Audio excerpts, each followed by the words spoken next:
Web 3.0 का start मतलब पीछे एक रीज़न हुआ, उस वजह से वो उसका स्टार्टअप हुआ। ऐसे ही ब्लॉकचेन पे क्रिप्टो एक एप्लीकेशन है। फ्यूचर जो आने वाला है 5 से 10 साल, वो हमारे पास सारा का सारा ब्लॉकचेन पे वर्क करेगा। NFT, ब्लॉकचेन, क्रिप्टो, बिटकॉइन, ये सारी की सारी चीज़ें एक दूसरे के साथ इंटरकनेक्टेड हैं।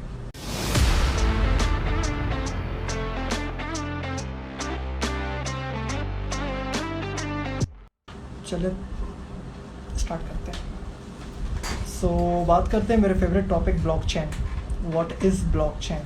अच्छा, NFT क्या है? सही है, NFT से स्टार्ट करते हैं। NFT, ब्लॉकचेन, क्रिप्टो, बिटकॉइन, ये सारी की सारी चीज़ें एक दूसरे के साथ इंटरकनेक्टेड हैं। NFT की अच्छी हाइप है, क्रिप्टो की अच्छी हाइप है, बिटकॉइन की अच्छी हाइप है, बट उसके पीछे जो टेक्नोलॉजी वर्क कर रही है वो होती है ब्लॉकचेन। तो अगर आप डायरेक्टली या इनडायरेक्टली क्रिप्टो में जाते हैं, बिटकॉइन में जाते हैं, या क्रिप्टो और बिटकॉइन तो हमारे पास एक ही वर्ड है, हमारे पास एक ही चीज़ है, या NFT में जाते हैं या मेटावर्स में जाते हैं, ये सारी की सारी चीज़ें हमारे पास ब्लॉकचेन को डिफ़ाइन करती हैं। अब इसकी थोड़ी ना बेसिक मैं हिस्ट्री पे जाऊंगा।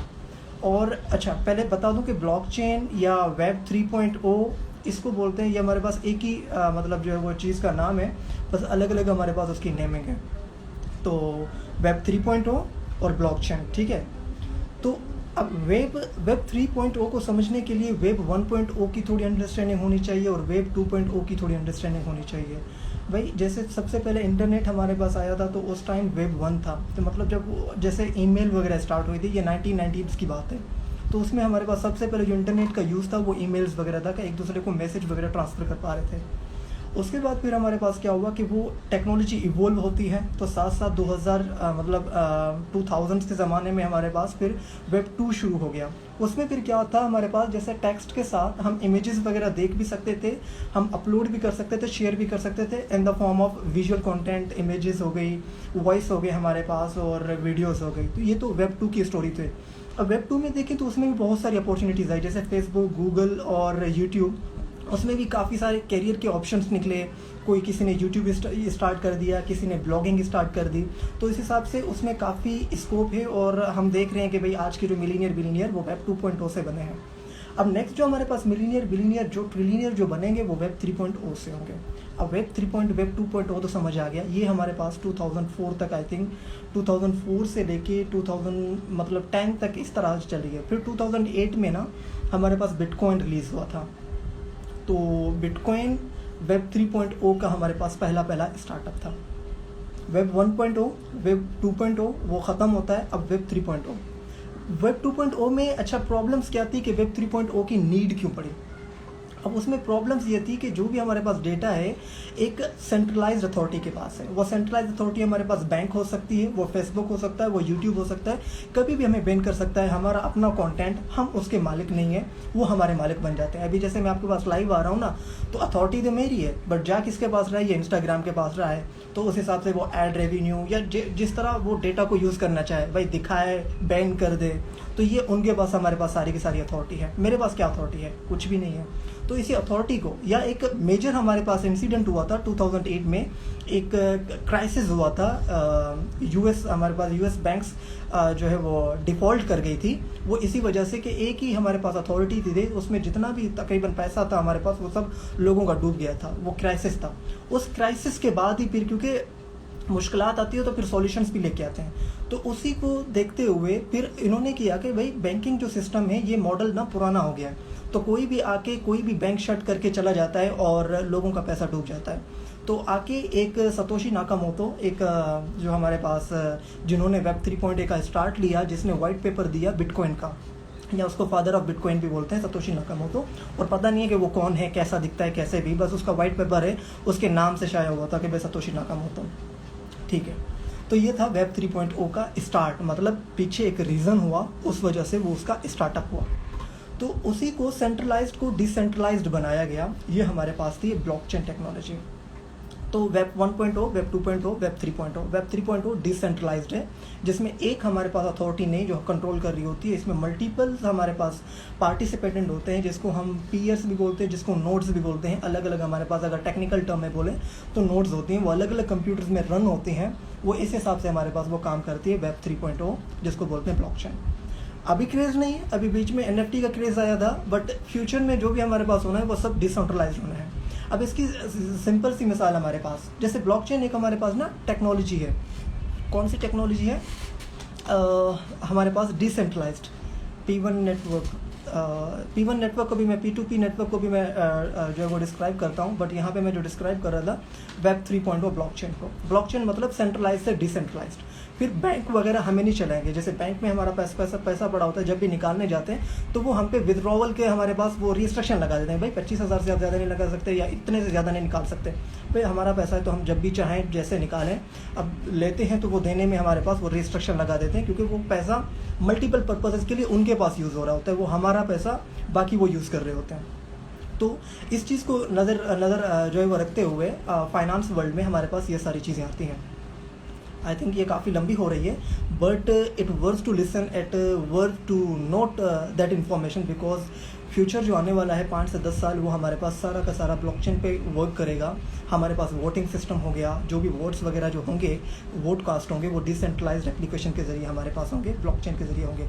ब्लॉकचेन मतलब एक ऐसा सेफ एंड सिक्योर हमारे पास डेटाबेस है, जहाँ पे कोई एक हमारे पास सेंट्रलाइज्ड अथॉरिटी नहीं है जो उसको कंट्रोल कर रही है। उस पर मल्टीपल नोड्स हैं, हमें पता नहीं है कि वो कौन कौन है, तो उस हिसाब से वो हमारे पास डिसेंट्रलाइजेशन हो जाती है। हमारा डेटा सेफ हाथ में होता है, पता नहीं होता कि किसके हाथ में वो हमें मिसयूज़ नहीं कर सकता।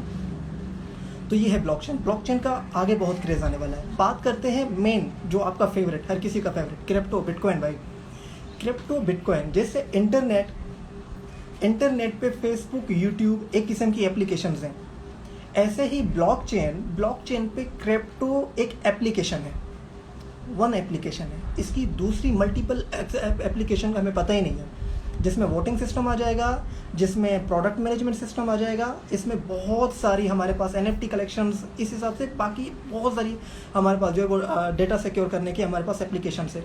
नंबर 1 जो है हमारे पास, जो ब्लॉकचेन एक्ट करती है, जो वर्क करती है, अभी जब भी आप ब्लॉकचेन की वर्ल्ड में जाओगे तो आपको अपना टोकन या अपना कॉइन आपके साथ होना चाहिए। वो टोकन आपके नाम से XYZ कोई भी बना सकते हैं। जैसे भाई मैं अपनी ब्लॉकचेन बनाता हूँ, तो अपनी ब्लॉकचेन पे मैं अपना कॉइन कर दूंगा। अभी कि ना ज़्यादातर हमारे पास जो फेमस हमारे पास जो ब्लॉकचेन्स हैं, ब्लॉकचेन्स के भी टाइप्स हैं। मतलब हमारे पास ना एक बिटकॉइन की ब्लॉकचेन है, वो एक अलग डेटाबेस बना हुआ है, एक इथेरियम की ब्लॉकचेन है, एक पोल्काडॉट हो गया, एक कार्डानो हो गया। तो इस हिसाब से इसमें जो हमारे पास है वो पड़ोसी मुल्क इंडिया बहुत इसमें स्टार्टअप आए दिन, मतलब Web3 में इतने स्टार्टअप कर रहे हैं, क्योंकि ये प्योरली फाइनेंस मार्केट है, जिसमें आपके पास जो है फाइनेंस इसको बोलते हैं हमारे पास, जिसमें सिर्फ पैसा, जैसे बैंकिंग सिस्टम है, प्योर हमारे पास फाइनेंस सिस्टम है। इसमें क्रिप्टो टोकन्स वगैरह होते हैं। अगर मैं अपनी ब्लॉकचेन बनाता हूँ, मैं बोलता हूँ कि भाई जो पाकिस्तान का जो हमारे पास वोटिंग सिस्टम होगा वो हमारे अपने डेटाबेस पे होगा, XYZ हमारे पास पाकिस्तान के नाम से एक हमने बना देना है। तो उसमें जितने भी हमारे पास अखराजात होते हैं, जितनी भी हमारे पास मलेशियस एक्टिविटीज़ होती हैं, जिसको कोई डेटा को टैम्पर किया जाता है, वो चीज़ें हमारे पास बंद हो जाएंगी। तो फिर हमारे पास सब हर किसी के पास सिक्योर सिस्टम होगा। फ्यूचर में ये सारी चीज़ें होनी है, अभी नहीं हो रही, 10 साल में नहीं हो रही, तो 15-20 सालों में ये हमारे पास इस चीज़ों को, क्योंकि टेक्नोलॉजी जितना इवोल्व कर रही है ना, इतना कोई चीज़ इवोल्व नहीं कर रही है। हर सेकंड में एक नई इनोवेशन हो रही है। दुनिया के किसी भी कोने में हर सेकंड में एक नया स्टार्टअप, एक नई इनोवेशन हमारे पास आ रही है। और जो पिछली जितने भी 15 से 20 साल देखें, अब इतनी इवोल्यूशन फास्ट हो गई है। अब क्योंकि जैसे एक टेक्नोलॉजी को आने में 5 साल लगे थे, तो उसकी जो आगे जो टेक्नोलॉजी आएगी उसको 2.5 साल लगेंगे, उसको फिर 1.5 साल, फिर 6 महीने, फिर 5 दिन। तो इस तरह वो हमारे पास जो एक, क्योंकि इंफ्रास्ट्रक्चर हमारे पास बना हुआ है, जो बेसिक इंफ्रास्ट्रक्चर होता है, जो इंटरनेट सिस्टम है, वो सब बना हुआ है। अब डेटा उसमें डालनी है और उसको जल्दी जल्दी इवोल्व करना है, और हर सेकंड में हमारे पास न्यू स्टार्टअप, न्यू हमारे पास इवोल्यूशन आ रही है। तो ये तो 10 से 15 सालों में हमारे पास अक्सर हम बेशतर ममालिक में देखेंगे भाई ब्लॉकचेन के ज़रिए हमारे पास वोटिंग सिस्टम हो रही है। घर पे बैठे हैं, उनका एक अपना टोकन है, मतलब किसी भी कंट्री का अपना टोकन है, और वहीं पे अपना उनका वॉलेट है। घर पे बैठे हमारे पास वो अपना वोट कास्ट कर रहे हैं।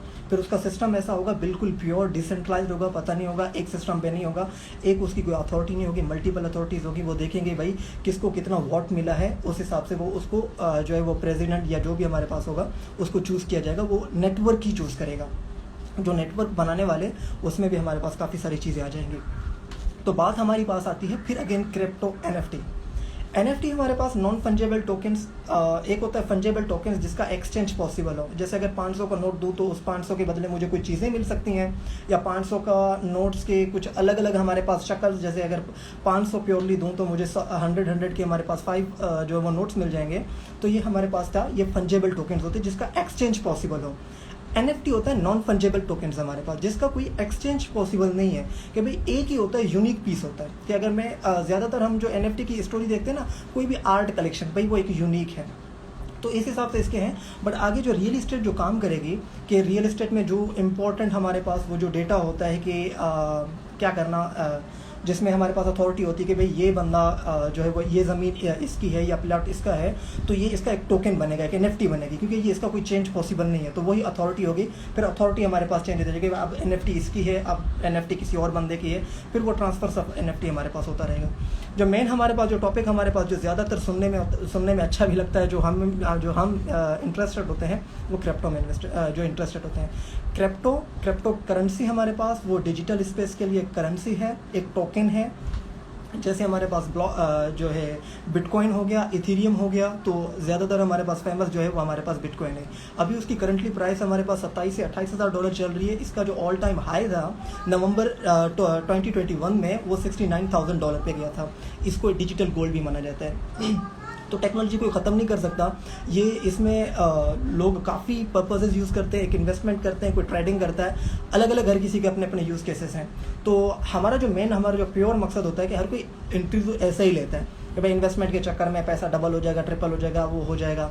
तो हर किसी का अपना अपना मोटिव होता है। जब आके अगर ब्लॉकचेन टेक्नोलॉजी को समझेंगे, उसके पीछे की टेक्नोलॉजी को देखेंगे, उसका जो फ्यूचर में पोटेंशियल देखेंगे 5-7 साल बाद, भाई वो जो हमारे पास एप्लीकेशन है वो किस तरह वर्क करेंगी, या इस सिस्टम में कितना हमारे पास एवोल्यूशन हमारे पास आ सकता है। अगर उस हिसाब से इस टेक्नोलॉजी में आज हम अपना स्टेप लेंगे, सिर्फ सीखते जाएंगे, भाई है क्या, इतना कोई हमारे पास कोई डिफ़िकल्ट चीज़ें नहीं है। सिंपल हमारे पास है कि भाई ब्लॉकचेन सीख लिया, ब्लॉकचेन से रिलेटेड जो भी सारी चीज़ें होती हैं वो सीख लें, क्योंकि काफ़ी सालों से सुन रहे हैं यार, हम भी पता नहीं कितने सालों से सुन रहे थे, बट आहिस्ता आहिस्ता इसको आने में, क्योंकि इन्फॉर्मेशन ही नहीं है हमारे पास, इस तरह की हमारे पास इन्फॉर्मेशन नहीं है। आसपास में हमारा कोई बंदा इस तरह कोई काम ही नहीं कर रहा, ऐसा कोई बता ही नहीं रहा कि भाई अच्छा ये टेक्नोलॉजी में हो रहा है, ये हो रहा है।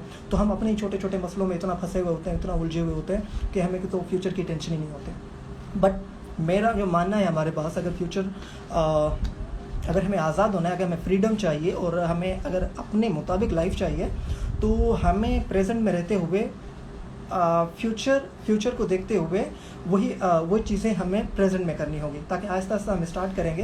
क्योंकि इसमें ऑप्टिमाइजेशन हमें थॉट्स होने चाहिए, ऑप्टिमाइज हमारा विजन होने चाहिए कि आगे चीज़ों को देख के हमेशा 1 से आधा घंटा हम फ्यूचर में गुजारा करें, फ्यूचर में देखा करें, अच्छा फ्यूचर में क्या क्या चीज़ें आएंगी। अभी जैसे AI का हमारे पास एक बूम आया हुआ है, ChatGPT 3, ChatGPT 4, बिंग अपनी ChatGPT निकाल रहा है, गूगल अपना AI टूल निकाल रहा है, तो इसमें बहुत सारा कॉम्पिटिशन है। तो इस हिसाब से इसमें भी बहुत सारा ब्लॉकचेन में भी आने वाले बहुत हमारे पास पोटेंशियल है। तो इस हिसाब से आगे फर्दर वीकली हम इस तरह कोई सेशन करेंगे, आहिस्ता आहिस्ता हम करेंगे। अच्छा, दूसरी मैं एक बात बता दूं कि हम थोड़ा कोर्स भी स्टार्ट करने जा रहे हैं।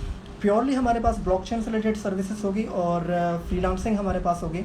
जो हमारे पास शॉर्टकट तो नहीं बोलेंगे, बट एक जो स्ट्रेटेजिक हम जो यूज़ करेंगे कि भाई जल्दी से जल्दी प्रोफाइल्स बनाना, ये करना, और अपनी फ्रीलांसिंग जर्नी को जल्दी से जल्दी स्टार्ट करना। क्योंकि जितना हमारे पास एक्सपीरियंस होगा वो आप आपके साथ शेयर करेंगे। इसी तरह साथ मिल के, मतलब इस जर्नी में एक जो ऑनलाइन अर्निंग वाली है हमारे पास जर्नी है, तो इसमें अपना कुछ ना कुछ हम कंट्रीब्यूट करेंगे और कुछ ना कुछ रेवेन्यू जनरेट करेंगे। ये रेवेन्यू हमारे लिए सिर्फ हमारे पास बेहतर नहीं है, ये हमारे मुल्क के लिए भी बेहतर है। हम एक तरह से मुल्क में कंट्रीब्यूशन कर रहे हैं। तो आज के लिए हमारे पास इतना ही। कोई भी क्वेश्चन हो मुझे DM कर सकते हैं, पूछ सकते हैं ब्लॉकचेन से रिलेटेड। स्पेशली मैं बोलूँगा कंप्यूटर जो भी CS डिपार्टमेंट वाले हैं या जो भी स्टूडेंट्स हैं, अगर कंप्यूटर की फील्ड में जाना चाहते हैं, तो ये जो फील्ड जो हमारे पास फील्ड्स ऐसी चूज़ करें जिसमें फ्यूचर में उसका पोटेंशियल हो। या इसमें AI हो सकती है, या इसमें ब्लॉकचेन हो सकती है, या इसमें व्हाटएवर कुछ भी, बट फ्यूचर को याद देख के। अगर हम पास्ट के बिहाफ पे एक्ट करेंगे ना, तो हमारा कुछ नहीं होगा। तो हमें तो हमेशा फ्यूचर को देखना है कि भाई फ्यूचर में होने क्या वाला है, हम इस हिसाब से फील्ड पकड़ेंगे ताकि हमारे पास फ्यूचर में उसके बेनिफिट्स हों। So wish you very best of luck. इंशाल्लाह फिर वक्तन फ़वक्तन मुलाकात होती रहेगी, और अपना ख्याल रखिए बहुत सारा। Thank you.